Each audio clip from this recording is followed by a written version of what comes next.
Hello, everyone. Welcome back to Hernan's English podcast. Today we are with Orlando Giraldo from Canada. Hello, Mr. Orlando. How are you? Hey, Hernán, how are you? How's it going? Thank you for having me back again on your podcast. So fantastic. It's the third time. Let's see what news you have today. Third time. Yes, the third one. Yes. How it's News. Good. We're doing so many things right now. It's just, I think we're doing different projects that haven't been released. I had to finish like something called the Japan tour. You were working on that. So it's still actually in a couple of weeks going to shoot something for that. It's a big undertake. We're going to Greece to shoot something as well. We're in a festival called Piquet International Film Festival with a project called Pagans. We partner with Edilsa Beltran Gonzalez. She is a Colombian filmmaker, and we're trying to promote her movie internationally. And we're also working with Mohsen Agaye, who used to be my first AD. He didn't make a movie with him a couple of years ago, and he's also in the festival circuit at the moment. Yeah, and many other things. right. It seems like you're very busy, man. Very busy. How do you manage your times? You obviously you have to put up with work, I suppose. And then you're still doing filmmaking on the side, or is this? Yeah. I do. In this industry, love is something that you get. It has to be a labor of love. It's not about just doing it because you're gonna be famous, or that's just superficial aspect of it. It's an art, or it is an art, and then if you do it because you love it, and then respect everybody else who tried to do their job, I think it's important that you show your passion. It's not it's very difficult and very unlikely make money. Say I'm gonna make money out of this. Like Yeah. because That's you the love it. narrative, though. That's what Is that everybody thinks. That's what everybody thinks. Everybody thinks that well? When it's you all about money. Yes, but I think there's a combination of factors that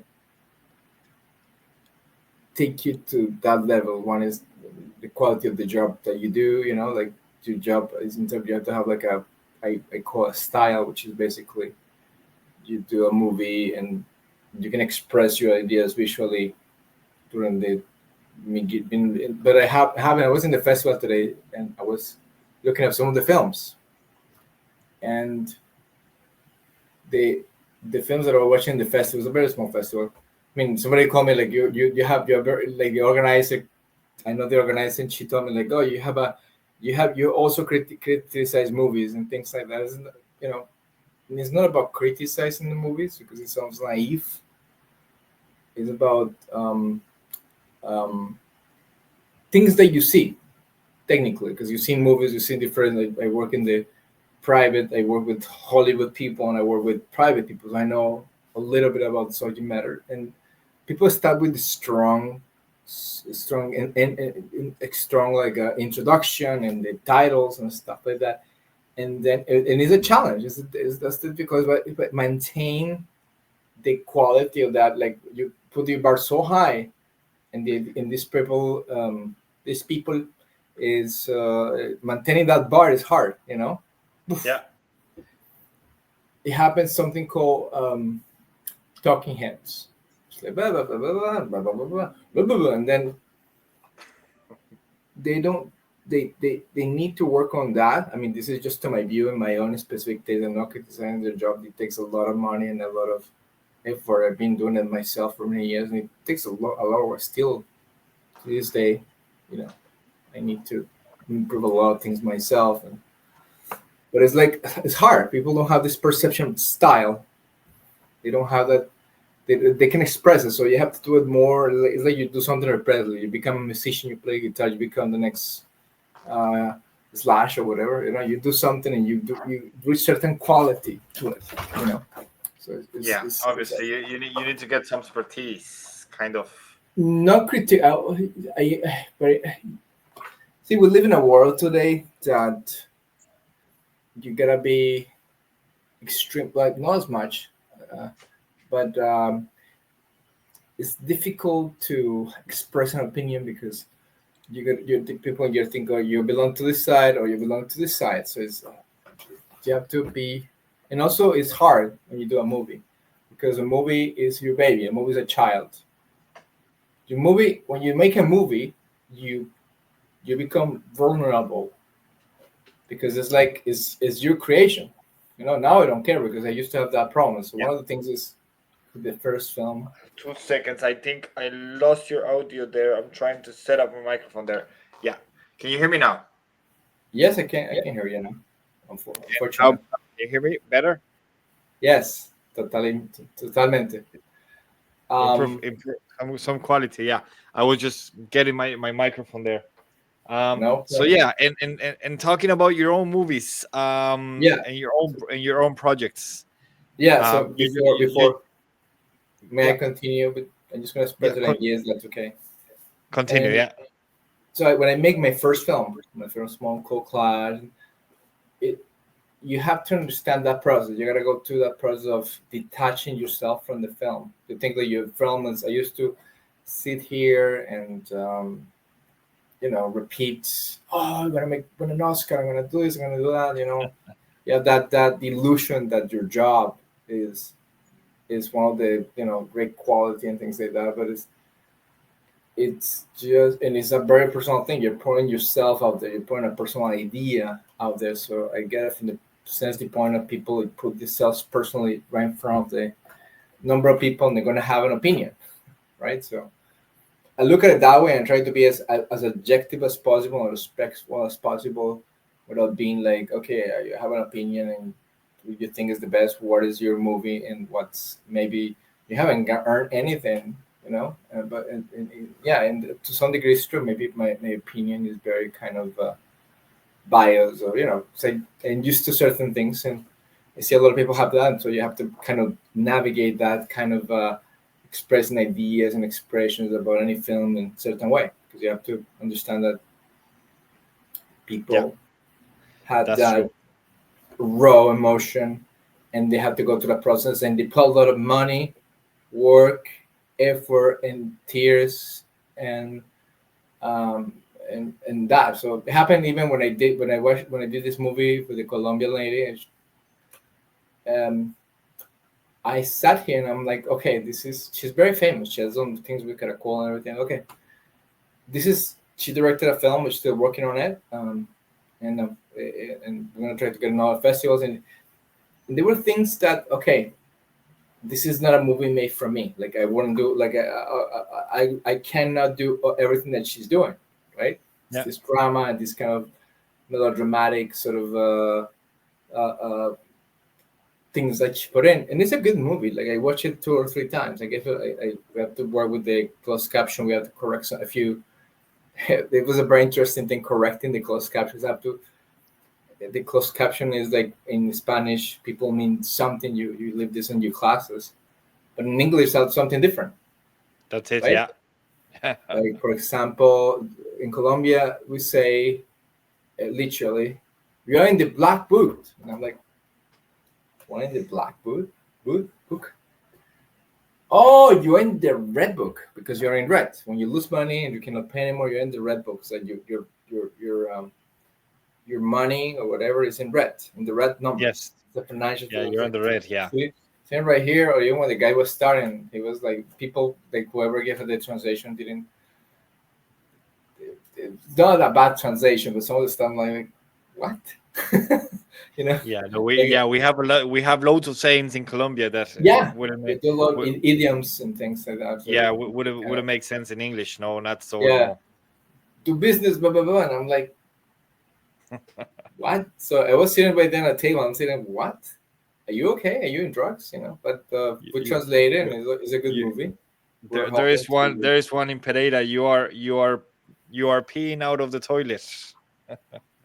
Yeah, but in English they don't use that. This must be some other They don't expression. use that one. Yeah, if you tell someone in English that you're peeing out of the toilet, he'll be like, Yeah, it's weird. makes no sense. It's weird. It's Yeah, because they use certain things. Yeah. So but that was a good interesting experience, and whatever that, like I think about her film or stuff like that. Just like it's her film, and I know she put a lot of effort and work on it, and people from Pereira, her Beltran, put their faith on that, and I'm like, okay, I have to respect all the effort and money, but she put a lot of investment. She works with Netflix, Amazon, and Elisa Beltran. Gonzalez is her name, and it's hard, That's put it. so Yeah, much it's love into things like, and whatever I think is, because you never know, you never know what yeah, is gonna be. Maybe what I think about film or what I feel is not communicate resonance with people. We don't know. You put on the theater and people connect with the story or not. It's just that simple. You never that's know it. what's gonna happen. We'll hit the numbers. I have a very simple way of seeing things. Is, but maybe what I think is wrong in many of these movies. Like somebody's gonna love. Oh, I don't love this movie. Right, perfect. So come here. I've always had a question about filmmaking, Yeah, and like a lot of industries, even my industry, which is education and communication. yeah, Everything is about who you know and not yeah. about what you know. Exactly, exactly. Is it the same? Is like influence Yes, will take a big absolutely. part? Okay, this I would say film is like a kind of kinch, the 1%. Like the let's say the is you have a production designer. Okay, I'm gonna say a name right there. Ken Adams was one of the best production designers of all time. Ken Adams did a lot of Kubrick films and James Bond. Okay, so you are the great daughter of Ken Adams. Ken Adams is like Oscar winner, famous. It's a designer for James Bond. Oh, you are the great daughter of Ken Adams, the granddaughter, 18 years old. The great granddaughter of Ken Adams had more chances to be in film than I do because she's the great daughter of Ken Adams. Where you see, for example, this in the For Coppola family. The For Coppola grandfather of Francis Ford Coppola used to create this little um, music, in the 20s. So they create some kind of music. Oh yeah, they start developing the music. The first sound system. For Coppola's developed the first sound system in the 20s. So when the 20s came, like in 1928, with the jazz singer in America was the first talkie movies. So it was the silent the talkie movies. The For Coppola's were the first with about that, and then the father of Francis Ford Coppola was like a musician, and then Francis Ford Coppola became a filmmaker, and now all the Coppolas, Gia, the great granddaughter of Francis Ford Coppola, is a film, and Sofia Coppola, and his son. So it's that's an example right there with the Coppolas, for example. Or is such a Spielberg, the daughter of Steven Spielberg? Okay, that's such. Oh, and such a Spielberg. I follow such a Spielberg, the daughter of Steven. She has a lot of followers, but if she has a Giraldo last name, nobody will follow Sacha Giraldo. So because Sacha Spielberg, the daughter of Steven, right? Like they follow her, or many cases. So it's like a royalty. But yeah, Yeah. you have to know a few people, and But even your if you family. even if you bring it locally, like you don't Yeah, have to know all these big names, but like yeah, unknown people would have loads of yeah. influence as well. It's very Is yeah, because it comes to, I know a few people, but for the people are busy enough. I know I'm not Oscar nominee, and she probably in the future, hopefully, she will help me or not. I don't know, but it doesn't mean anything. But she will likely to help me if I ask her. I did ask her. She said a couple of things that I did, but it's these people always thinking about themselves, the Indian culture, for example. She's a very pro-Indian filmmaker, so she has a lot of films about sex in India or like transgenderism and things like that. It's like very left-leaning films, and she did a lot of breakthroughs in her films. But so who am I? It took me 12 years to her to watch my things and things like that. So it's hard. Like you have to. The quality of your work has to be pretty good, and there's a lot of good people out there. Like to be. yeah, Then you just have to improve and keep working until the right combination of items that you do and that you mix alike by everybody. That's why I'm in style. You knowing somebody well, because I know somebody who is like a casting director for films, and this person have access to. I know this person for like probably 10 years. A woman. I don't want to say her name, but because these things are complicated nowadays, it can sue you. But she has her family's a well-known casting agency in Toronto, in Canada, in Toronto, and just a little bit woke. I mean, and then she did a comedy 10 years ago. The comedy didn't go anywhere, and then she did another comedy. I mean, to my view, Yeah. and she got to Bell fell 5-1, but the comedy was cringe. Has a transgender person on the cast, and she got there, and now she got funding and everything, and because she's a woman and she belongs to this kind of casting family agency in Canada, and she got funding for some people, and and then she did this new movie. I don't want to say. Is a comedy, and she's in Bell 5. It's like a small channel. You got like $50,000-$60,000 on that, and things like that. She made it through Bell 5, but I mean, there's so much that last name can take her, because it's like that's A lot of it, a lot of it definitely has to be with influence rather than talent. It's what I see. It's what I see from the border. Like, yeah. She is at some point, you know the real, you gotta make a movie, and you gotta be good at it. Like, and that can take oh yeah, you up to some point, but you have to, it's like Sean Lennon and yeah, Julian Lennon.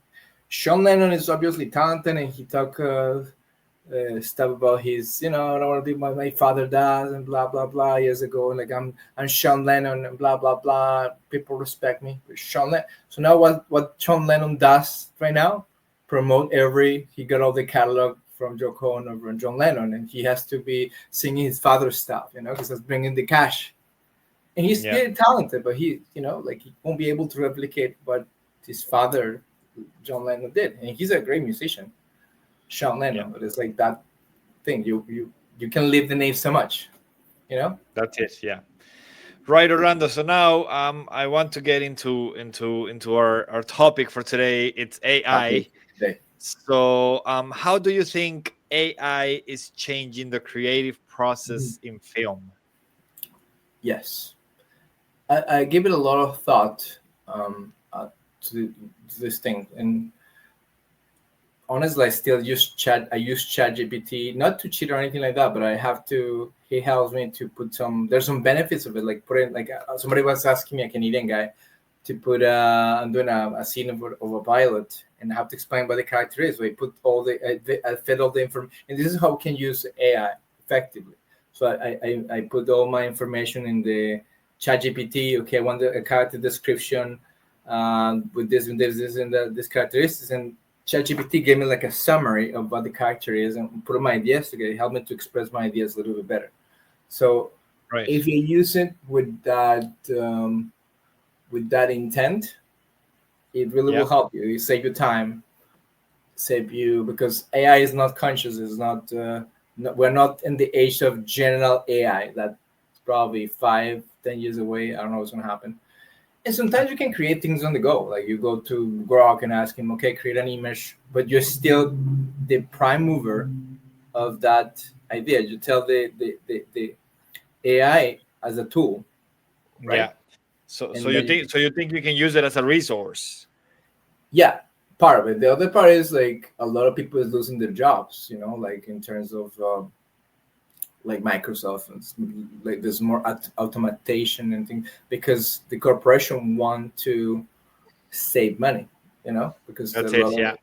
a lot of roles are defining, but it's also the people have to relearn new things.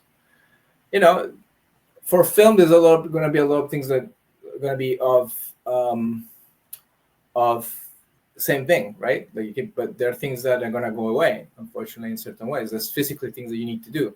But yeah, ironically, the film industry has been busy this summer here. I see a lot of trucks. I should be working because I'm working mostly on my projects. I need to work. I haven't worked as much on set as I should, because I'm trying to get some things done on my own projects. I go 18 hours a day working on set. I won't be able to do that, but it's still like a lot of stuff like that. And sometimes there's not the you can get real things, but the AI still, like, sometimes I receive jokes, IA, como lo llaman, call in Spanish, IA or AI, send you some jokes about some monkeys talking jokes, and there's something off about it, like kind of like it's not there yet. There's some stuff that still a lot you can still tell that it's not it's generated, like you can still like it's very robotic, like kind of thing. sometimes some people, if they dedicate their time, you have to put a lot of prompts, and because the computer doesn't understand, doesn't have the consciousness of they can create something. Okay, you give the prompts, but everything is on the prompt. That's it. Yeah, the prompt, and you have to describe the prompt. And I have a friend who actually I was talking to today. He went through this surgery thing. He put me in an airplane. They took a picture with my consent. I didn't say anything, but I was in the festival. He put my picture in a photo. And I'm like, what are you doing? I photo myself. And he asked AI or Gemini or whatever from Google to put me in an airplane. I was like, when do you take that picture of an airplane? So it depends who is fitting the prompts to the AI, and how much time you get to add. And still, I think the who is in charge of the boat, like who's directing that kind of stuff. And I'm pretty sure Sora and all these softwares are well developed, and you have to spend still design the prompts, and they make him do a lot of stuff, but you still have to be a prime mover of that. So it's still like a lot of work to be done. However, I'm gonna say this, and this is something that has a big concern to me in my industry, which is, besides losing the jobs, which is one part, is just, let's say you have a movie in the 1960s and somebody is showing some, let's say, brass or whatever. With AI, they can just put the prompts and modify the movie to have a dress cover that face. Also, as you're doing a stunt performance, you can swap. It happens on so many movies that you can swap the face of the actor and put it in the stunt person. Stunt who's doing the stunt, like stunt crews. Oh, I did all my stunts, but they changed the face, the stunt performance with this person. That's one thing. Another thing is you see it online. People who's managing all the politically. I don't want to get into the political round right there. Wikipedia, for example, there's famous people. I'm gonna say the nation, but they're in the hot seat right now. They have a group of people modifying reality. So the point with the internet, with everything is 1984, like the book. They're writing the reality. They write it that you wanted you to believe. That's it. Yeah. That's why I was going to ask you if you think that AI then it's a threat to human rights. Obviously, absolutely, as a threat. It depends. We don't have control who's managing and rocking the boat. But I think also, like when I have with my phone, like nice. I was riding my bike the day before and I had my beats. My mom gave me some beats, like my headphones too. I was like my bike for this stone. Oh, I need to press here to change the song. And I was riding my bike, but I was like, it occurred to me while I was running my bike. It says, Siri, change for the next song because I like this one. So Siri was saying my phone will listen to me and change the song to the next one. And so the fact that I didn't have to do the physical action of putting my finger on the headphone and do that, that action is gone. And it's safe because I'm riding my bike. It makes a lot of sense. So it becomes, there's a lot of problems. It becomes, we'll do less things, become more lazy, become, calories and stuff like that. You start trusting more a device instead of just experience it realistically. Also, the need of having something physical that I can touch. Yeah. And I think that's what I think film. We did a film 2 years ago. But that's the so I have to read this film book called Chaos. It took about Chaos. Yeah. the stuff in Hollywood. You know it? Do you know of it? No, I don't. Yeah, it's a lot of unwritten. I was supposed to read it, but anyways, who cares? So I gotta return it. It's a very famous book. It's about all the Hollywood and things like that, how they control minds and Okay. things like that. But the physical medium. Okay, I'm gonna give you the bit. We need something physical. We need to connection with reality, right? That's it. We need to connect. Yeah. For example, years ago, vinyl records, the vinyl record industry went off. You know, they didn't have like vinyl. So people, it went off. Oh no, now the worst thing is CD, or the best thing is have it on your computer. But it came back, and that was one of the stronger selling points because the people lose I was in a farm, I think a year and a half ago, and my friend's girlfriend has this vinyl record of Monte Cristo. Monte Cristo is a famous comedian in Colombia. I don't know if you know who Monte Cristo is, but it's a very famous comedian. And I was a kid. He was very famous, and I saw him probably in his last years. And then he unpacked this. We unpacked this. Is the experience. So we have this 50-year-old vinyl record that he has in his collection in Monte Cristo. We're in this little farm, and he took the vinyl off, and then took the cover of the vinyl, put on the vinyl player or whatever, and then he put the needle on it, and it started like, and they start talking. No, the jokes were good, but this guy has been dead for like 40 years or something. Yeah. And listen to him in this experience. It was experience that brought us together. So it's it's like when you have an album in the Doors and all those experiences, and people want to read the lyrics and physically. It's that's what I think. We crave connection with reality. Like that's what's going to happen. And do you think now this is a question that just popped up, but do you think that new generations, do they value this as well? Oh, it's happening. It's happening because people is realizing that phones are causing. They want to tell us, okay, everything depends on the phone. But what when the phone, you run a battery on the phone? It happens many times. Like I have my phone. Oh no, we can't print anymore. We can't print anymore because just you have your phone. When you have your phone, like what if you're watching movies all day? I was in TIFF last year and I was just watching around. I need to print. Oh no, we don't print anymore. Like people they say because so what is the line, right? And my phone was there, so I got the ticket for the movie and I paid for the festival. I watched the film. It's like that connection with reality. Also, HDHD is in the rise. There's a lot of social media. Social media radicalize people.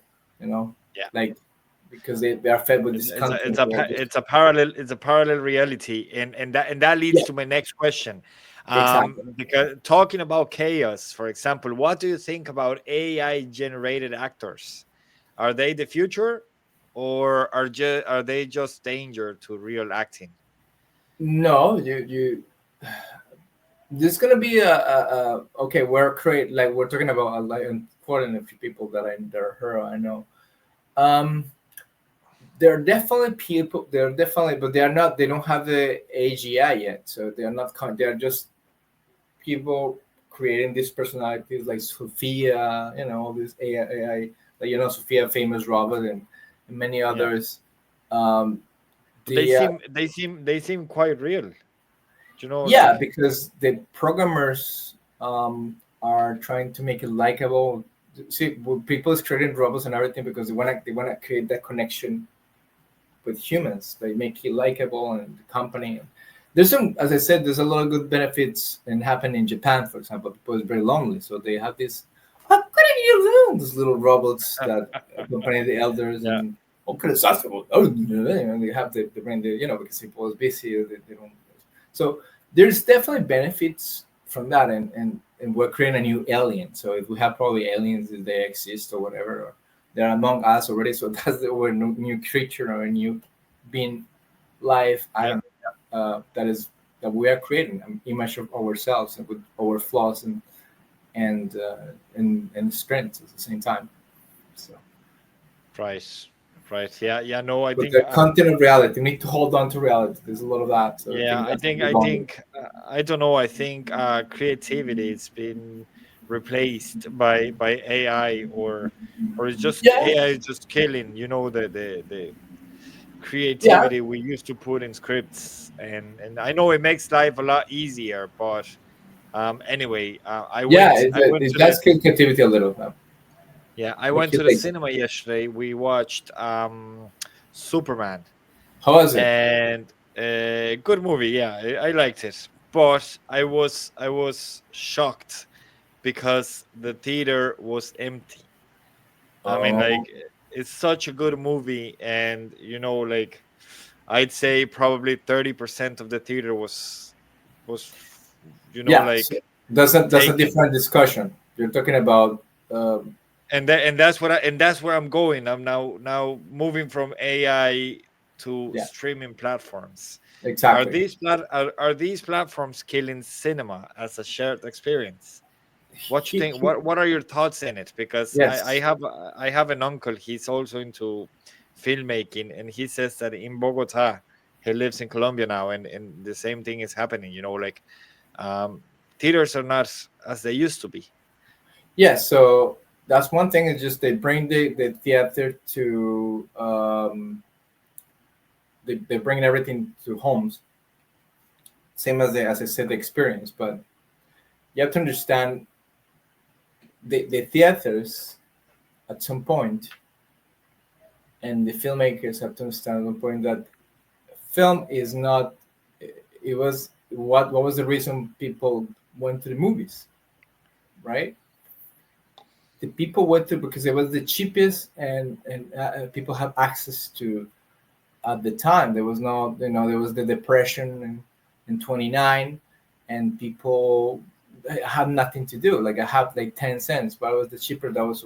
They created movies for the people to go to the theaters. Theaters are going crazy with their prices, and there's a number of reasons why, but they have to remember, like when you go to, if you put films in a cheaper price, the theater will be packed. I'm telling you right now, because you have to create the experience, and you have But to. over It here in become a little Ireland, bit elitist in the price. The cinemas are I don't know. becoming. I don't know in Canada, but over here in Ireland, we have something very good. It's like a subscription.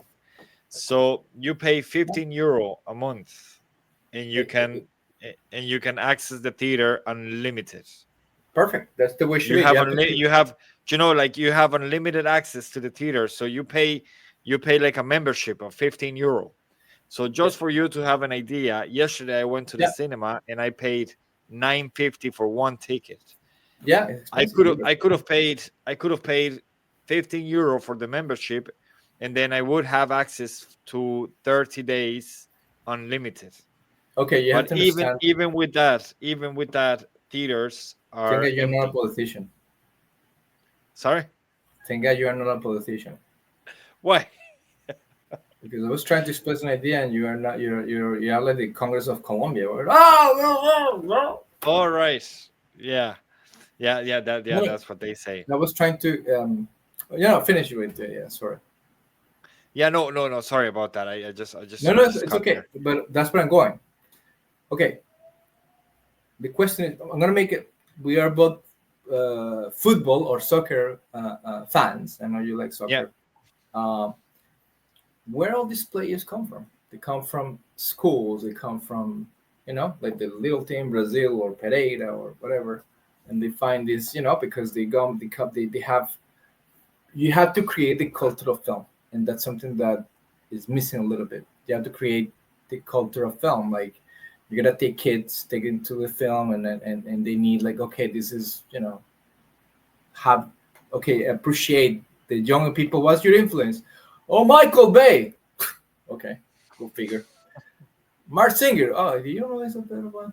Anyways, but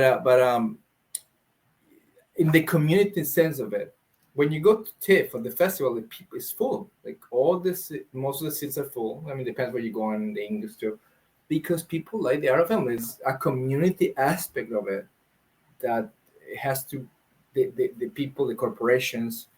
I don't want to say corporations because they consume me or something, and we have a deal. And the films, the people who manage the theaters, like they have to have that. Oh, I'm going to show you Othello in England. They do it that sometimes, but it's not about the making money. It's about you have a car, and you don't put gas in your car is going to run out of gas, right? Does it make sense? So you have It to keep does, yeah. feeding with the new generations and teaching about David Lynch or teaching about Akira Kurosawa, these directors. I mean, sometimes like you don't know Akira Kurosawa, and they have that culture with their kids, and they're like, okay, and the next generation of filmmakers will come, right?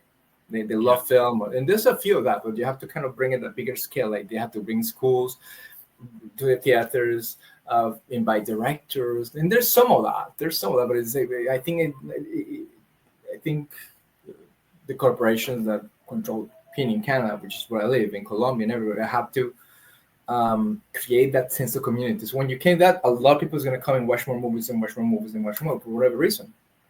Let's say I make a movie in Colombia, and about like they're gonna come. A lot of people are gonna come and support my friends, my family, are gonna come and support me, right? Because it's my film that I make, and I speak the community, like about the community, right? Yeah. Making a film about Pereira and whatever, and I'm working on a couple of ideas to do in Pereira, but when that's down the road, I have to focus on quarantine to do it. But you create that sense of community, and there is a community. You can bring more people back to the theaters. You have to create that sense.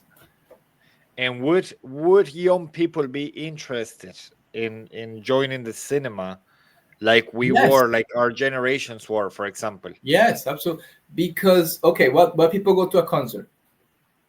Like Because of the somebody have a artists, TV I suppose? and there's dancing and all these lights and stuff like that. You see very attractive women dancing to a bit like I don't know, like because we're social. You gotta create a space that is social and we share. Like create a okay. What's safe? For example, Stanley Kubrick when he did 2001: Space Odyssey. When he did the movie, Stanley Kubrick, famous director. Do your research, people, if you want, or I can tell you who that is. He did this movie which cost a lot of money, probably I don't know, $600 million from today's money, maybe more. And this movie was a flop. So all the people who watched it at first never liked the movie, all the old timers from the Hollywood before, they never liked that movie. And then Stanley was very sad. He was very like, I put all this effort, I have all this like research that I did, and the movie was losing money, right? And then 2 days after, this DJ and the young people saved that movie. He said there was a journey, a trip, whatever, because they has this like all these deep thoughts that he put into this movie, and the young people saved the movie, the youngsters, because he spoke to them. He was like very ahead of that, and then it now is still one of the best movies, or if the best sci-fi movie ever made.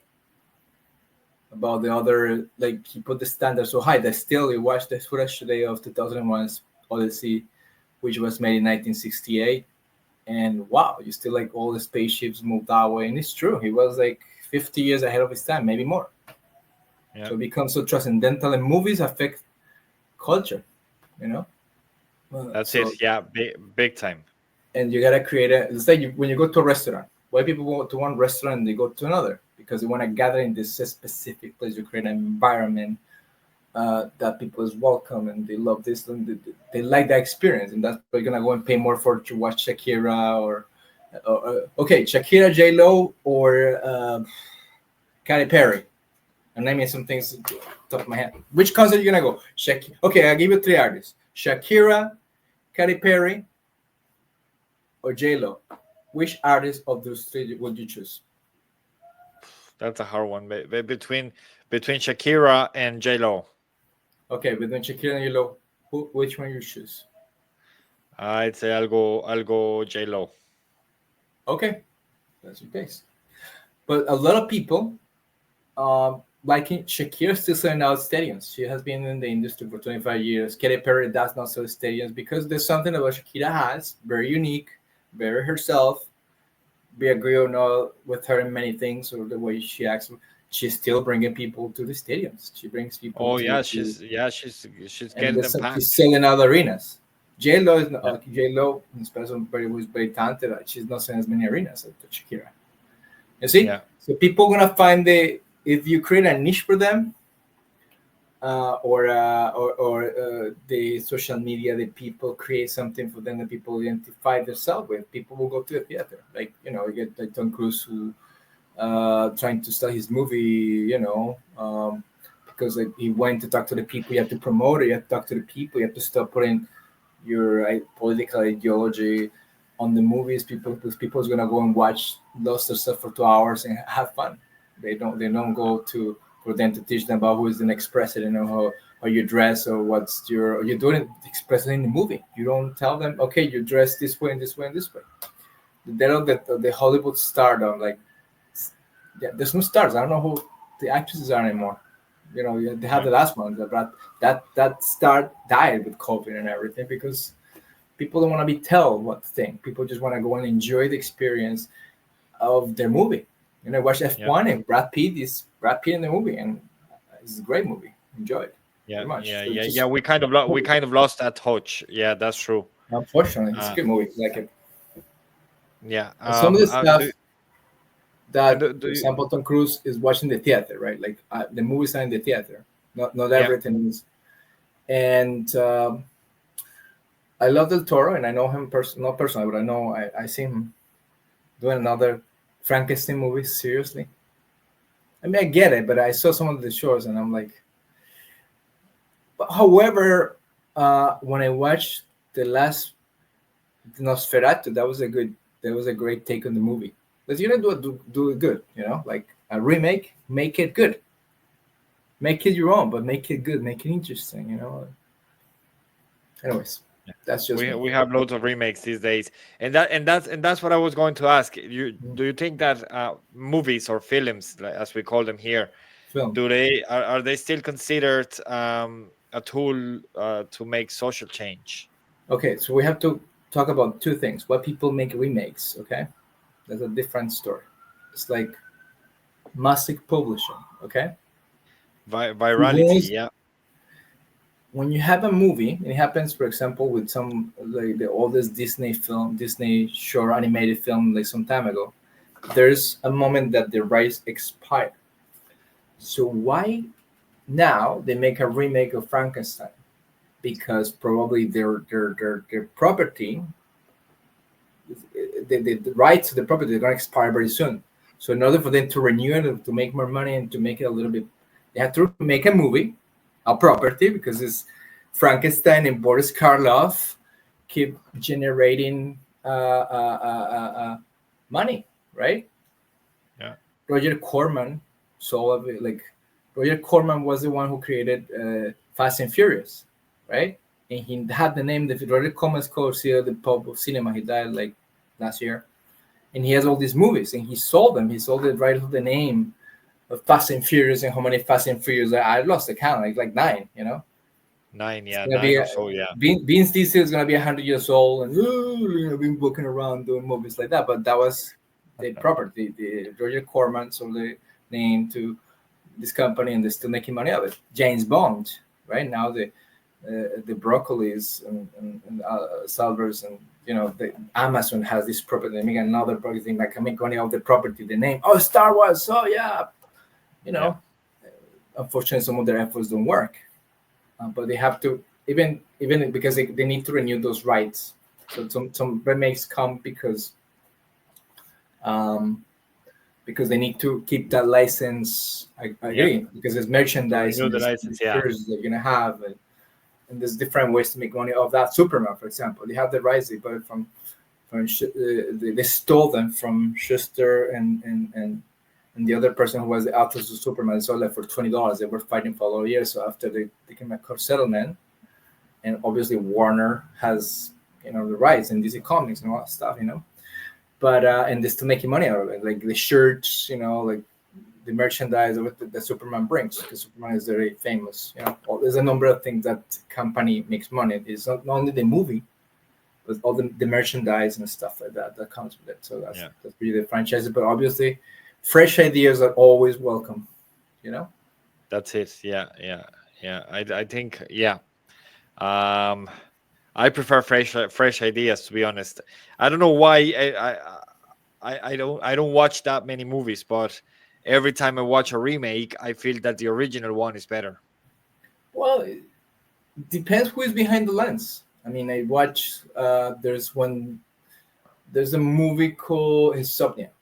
So there's like the Swedish version, I believe, and the Christopher Nolan version. You know, and then the Swedish version is amazing. And Christopher Nolan is just almost right. Insomnia, which is with Robin Williams and Al Pacino, and I don't want to swear on your podcast, but it's like a great, fantastic movie. So it's like Yeah, depends who is making, who is directing it. Sometimes it's like this person is the friend of a friend is going to direct this film. It doesn't mean there's a good director. You have to have somebody who has like Christopher Nolan, for example. I mean, I don't know a lot of directors right now, but some people can do, you know. It depends who is but the guy who did all like. The guy who did that movie of Nosferatu, for example, he has a great horror films, and I watched them. You know, it depends who is directing it. It's really the person behind the lens, or the person a style has a style, or the people watch movie. Alex Garland, for example, has great movies too. Um, you know, the kids of David Cronenberg, but the Cronenberg direct the film is like who is behind the lens, right? Like you're gonna watch yeah, Martin Scorsese, who is on the way out, unfortunately. Tarantino, when they used to have his heyday, now he's different. But who's directing that film? It's gonna give you that sensation, you know. that takes big part, right? And do you think we still use Villeneuve, films? Villeneuve, the guy who did Dune, Yeah, he's directing. It's not. I like it, but it's like hopefully it's not too boring. But he has a style. He has a style that is good. I watched Dune Part One and Part Two. I have to have like 3 cups of coffee because the movies are so long and so many details. So you know, Jack Villeneuve. It's you give it to him, and then Zendaya and all these people involved. I was concerned like I won't be able to go through the whole 2 hours of doing it. And I watched the two of the movies, and they're good. Like I don't say I love it, but it was a great movie. You know? right, right. And do you think we still use movies to as a tool for social change, or is Oh, that being absolutely, lost as well? absolutely. Yeah, you can. And the heyday of the woke era, um, Barbie. Barbie was speaking socially to a lot of things. Yeah, If you think about it, now that tendency was a temporary tendency for probably 10 years. It's gone. It's going down. Like nobody wants to nothing to do with that or whatever, you know. But Barbie has a influence in Margot Robbie was made for that character, and she did a great job with it. Some of the stuff was good. Some of the stuff probably different. They used different techniques. Ryan Gosling was great on it. I mean, I don't know about the whole idea of the film, but they were trying to give a voice to women or whatever. You know, like there's actors like Sarah Polley, who I met once, and she has a very way of a very way of okay. Sometimes I watch a woman film, for example, like directed by a woman, and you can see like okay, I need. Oh, this is what you think. Sometimes I don't understand the other gender as much. And we never probably will do. But when I watch a Sarah Polley film generally, before she when you can see how she oh that's what you think oh okay that's an interesting I never thought about that as a guy you know yeah, sometimes you can see that you know some other directors go the other direction try to the society the patriarchy this and that and I'm like instead of expressing an idea they just complain about the gender difference and stuff like that you know instead of showing a story. yeah, yeah. So it does make an impact. Yeah. I think I don't know. My personal view is that algorithms these days they are just setting the agenda. They are Yeah. deciding which movies are made and which movies are shown to the public. Yeah, Um, Hollywood. Yeah, it's a little bit of that. I mean, it's just who is controlling the algorithm. Like you told me, you have 100,000 followers or something like that, right? it depends You on follow. the platform, but yeah, So it depends. it depends who is like, the question is who is control the algorithm, Yeah. right?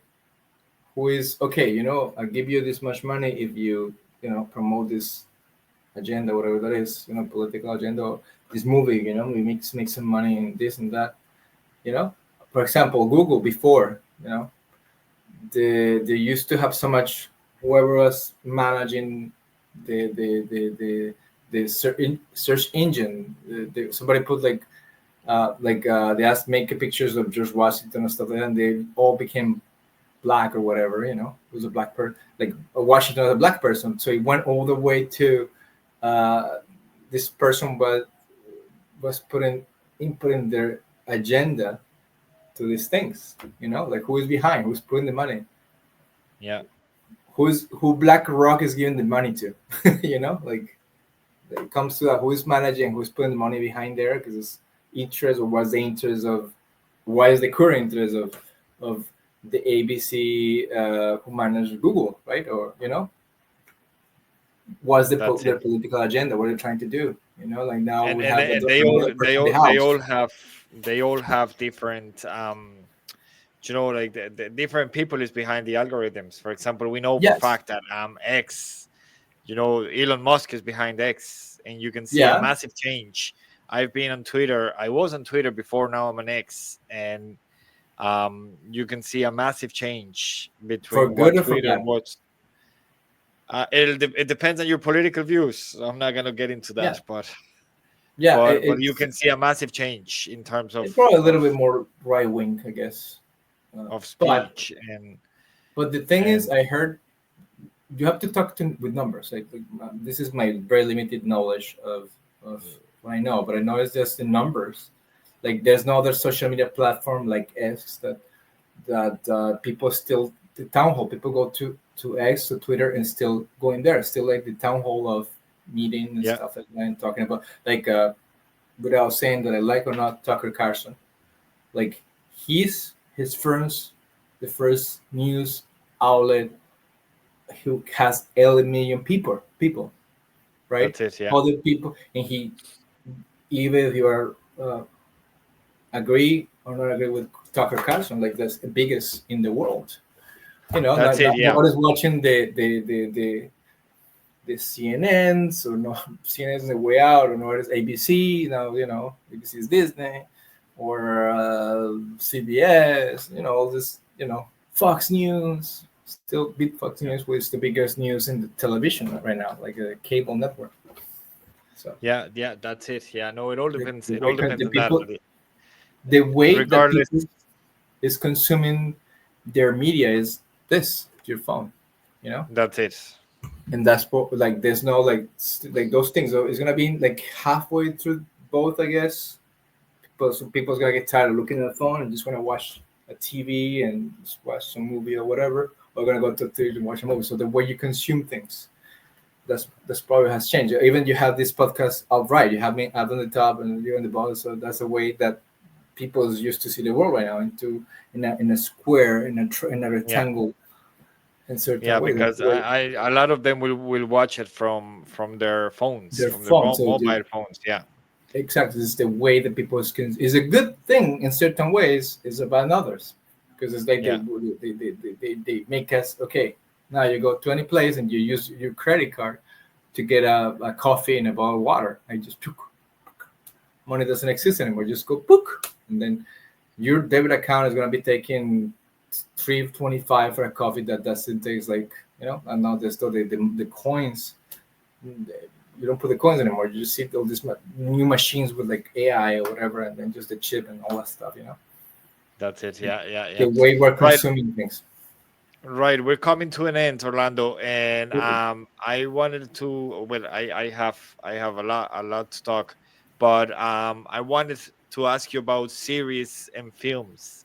Have you thought about making a series? What's the difference between, from a filmmaker point of view? Oh, What's it's the difference between a series and a movie?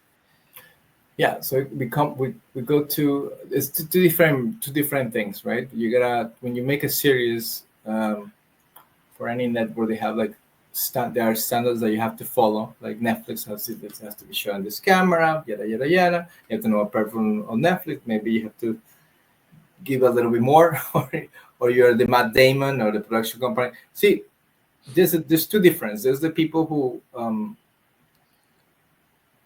the normal people. Oh, we're gonna make a movie on the street. The people from off the fence. And there's the Matt Damons, the Plan Bs, those companies that have a relationship with Netflix. And Brad Pitt goes and calls the executive of Netflix and say, hey man, I have this series. Would you like produce it or whatever? Like Netflix. Oh, of course. They're produced by Brad Pitt. And us and the rest, us in the street, oh, I want to make a movie. And there's a lot of people that think I can make a movie or I can make a series. So, and then you have to think about how much budget you have to, I think you have to have a pilot, and you have to have like all your documents and everything to the network is a little bit more difficult. And then if you can get it, you get 4 episodes. What happened to, for example, to Seinfeld, when Jerry Seinfeld and his partner, the other guy went to NBC. They liked Jerry. Jerry did 4 episodes of the thing, and nobody was watching. And they changed. They were like for 3 seasons. Oh, let's keep it. Let's get some numbers. After the 3rd season of Seinfeld, people start watching, right? So they get the series, and it's a lot of time consuming. The series, you have to have like a group of writers, and you have to have like all these things, and they have formula that has to work. In a movie depends on the movie. It depends who is owning the rights of the movie. Depends who's writing the script. It's how much money you have for the movie, because I know people who put $250,000 in a movie, and the movie was not, this person didn't have an experience, and it's like, it was about me Macedonian, like I am Macedonian, you speak Thessaloniki to me, and it was like 2.5 hours. I am Macedonian, you're Macedonian, we are Macedonian. That was it. Some production value in it, but it was like, okay, they like put $250,000 in this movie, it's not. So it depends. There's a number of factors that make something successful, Right. All right. And to finish up, Orlando, you were telling me before we went live that you were in a festival today. Yes. What was the festival about? What can we expect from Orlando in the foreseeable future in terms of filmmaking, obviously? So the festival, and just have a film of mine called Pagans. So we'll see if we get win. I know the organizer of the festival is a small festival. I'm just trying to get a little award, I guess, and some other things. And I'm doing different things. I'm doing my Japan trilogy. I'm filming that intensively. Like I'm doing a lot of short in 2 weeks. So just like 3 short films called, one's called Reincarnation. The one is called Person of Interest that I'm working on right now. The other one stayed to stations. We're working on getting that out next year. I have a little series called Sueño. We're still working on that. Try to see if we can get it out. Somebody buys it, or we can develop it a little bit more. Is that the Colombian one? Yeah, Colombia, Canada. So I'm gonna start putting little festivals. The concept that I haven't seen is I can get money. Okay. Give me money and just make the rounds and try to see if they can still. It's already done, so I just need to and have the music and everything. Right. So I have to see how can I put the mark, on that one. So that was an idea that I had last month. We'll see what happens. Right. Very good. So we have a lot to come from you anyway. Yeah. In the next couple of weeks. We have also Cochlear that working with Mosin Agaye, and we have also Between Secrets by Edilza Beltran Gonzalez, who is in the festival around right now. They're correcting a few things. Edilza is a very famous person in Pereira. Now a lot of people is copying her style of filmmaking. And Pereira is a very famous actress, what they kind of call it as a Netflix sort of thing. But she's working with her, She knows all these actors, Pilar Barango, all these Carlos Muñoz. I don't know them personally, but I've seen them. We're all from Pereira, so Pereira is a small city anyway. Famous. Yeah, she has a developed school. That's it. Okay. It's a small city. Right, Orlando, thanks very much for coming again, and thanks everyone for watching.